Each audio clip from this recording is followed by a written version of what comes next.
My name is Kylie. I'm 31 years old, and I'm probably the most naive fool you'll ever meet. But you know what? Sometimes you have to lose everything to understand how precious your life really was. And sometimes you have to lose everything to find true freedom. I lost my apartment, my money, my hope. But I found myself, and it was worth every brick that made up my pain. I grew up in a small town in Ohio.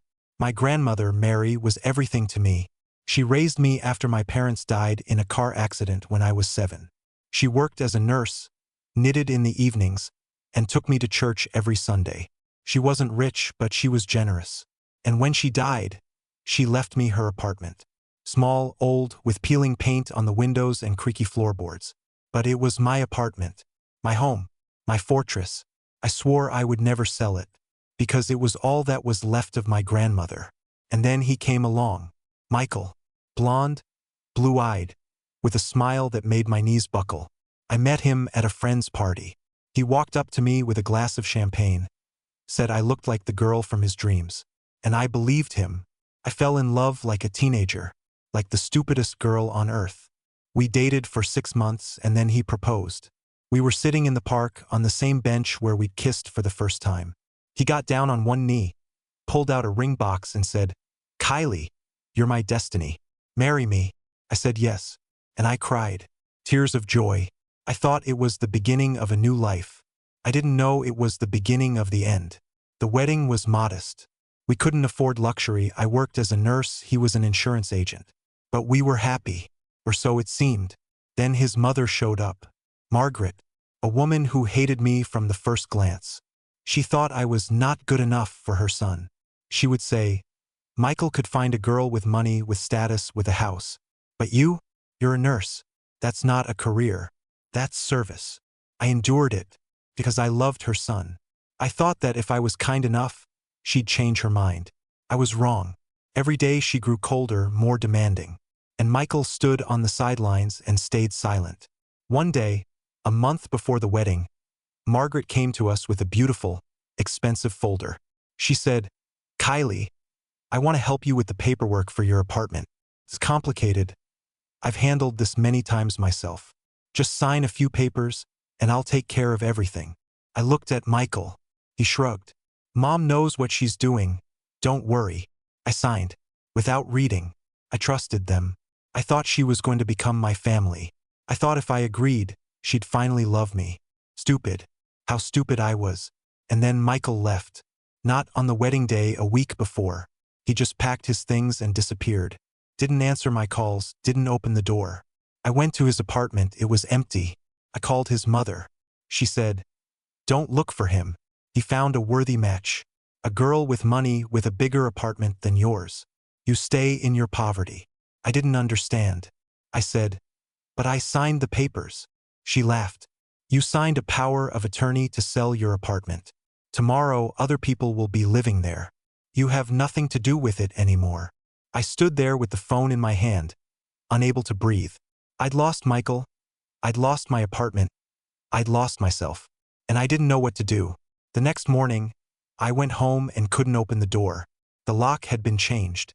A sold sign hung on the door. I stood on the threshold of what used to be my home and cried. Cried like I hadn't cried since childhood, when I learned my parents died. I'd lost everything. I had nothing left. No money. I'd put all my savings into the wedding. No friends. I'd pushed everyone away because I was too busy being in love. No family. I only had my grandmother and she was gone. I was alone on the street, in this huge cold city, with one backpack and $100 in my pocket. The first 2 weeks, I crashed at my friend Jenny's place. She worked as a waitress in a cheap bar and lived in a tiny room with bedbugs. But she took me in. She didn't ask what happened. She just gave me a blanket and said, "Breathe. You can tell me later." Couldn't breathe. Couldn't sleep. I lay on her couch and stared at the ceiling. I saw Michael's face. I heard Margaret's voice. I smelled my apartment that I would never see again. I wanted to die. I'm not joking.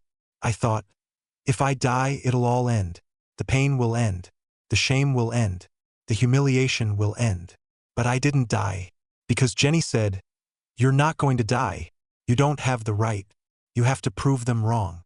I tried to find a job, But without an address, without registration, without references, no one would hire me. I washed floors at a supermarket for $5 an hour. I handed out flyers on the street, and people threw them back in my face. I slept at train stations and in the subway when Jenny couldn't keep me anymore. Her boyfriend said, either me or her. I left. I didn't want to ruin her life. I was alone. Again. I remember the night I sat on a park bench in the rain, soaked to the bone. No umbrella. No money for coffee. Not even a phone. I'd sold it for $20 to buy a sandwich. I sat and watched the passers-by. They had umbrellas, cars, homes. I had nothing. I thought, why am I here? Why was I even born? Just to suffer. And in that moment, I realized one thing. I could give up. I could lie down on that bench and die of cold and hunger. And then Margaret and Michael would win. They'd get my apartment, my life, my soul. They'd get everything. And I couldn't let them, because I wasn't a coward. I was the girl my grandmother raised. She taught me, never give up, Kylie. Never. Even when it seems like there's no way out. And I decided, I will survive. Not for revenge. To prove to myself that I'm stronger. And I started climbing back. I got a job at a 24-hour diner. Washed dishes, served food, worked 12-hour shifts. The owner, old Mr. Greer, noticed me. He asked, do you sleep here? I didn't answer. He said, I'm not asking what happened, but if you need a place, I have a room above the garage. Empty. You can stay a month until you get back on your feet. I cried. For the first time in a long time, I cried from gratitude. I said, I'll work it off. I'll pay you back. He smiled. You will. But first, live. I moved into that room. Small, one window, an old bed. But it was mine. I could close the door and not be afraid. I could put my head on a pillow and sleep, knowing no one would kick me out. I started saving money, penny by penny, dollar by dollar. I denied myself everything, even new socks, because the old ones hadn't fallen apart yet. I worked like a dog. 3 months later, I had a small cushion, enough to rent a room on my own, enough to stop depending on Mr. Greer. I wanted to pay him, but he refused. He said, you've already paid. You got your life back. That's the best payment. I rented a tiny studio, on the edge of town with a view of the railroad tracks. But it was my studio, my first apartment after the one they stole. I bought a used sofa, an old table, a lamp. I hung a photo of my grandmother on the wall. And I said to her, I'm still here, Grandma. I haven't given up yet. I smiled, for the first time in months. And in that moment, I felt a small spark ignite inside me. Not hatred, not anger, determination. I decided that if I ever saw Michael again, I wouldn't cry. I'd stand tall and look him straight in the eye. And then I saw him, by accident. Leaving the supermarket, I spotted his old car, a Honda with rusty wheels that he used to love. It was parked at the curb and he was sitting inside, window open.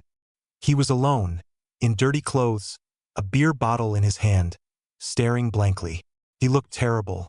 Not the Michael who'd smiled at me on the park bench. Some broken, degraded man. I froze. My heart raced. I wanted to walk over, but I couldn't move. He didn't see me. I stood and watched, then turned and walked away. Not because I was scared, but because I realized he was already punished. Life had already punished him. But I wanted more. I wanted to take back what he stole from me. Not the apartment, I knew I couldn't get that back. But my dignity, my confidence, my strength. And I knew what I had to do. I didn't know then that this would be my salvation. That chance encounter. That terrible sight of the man who was once the center of my universe.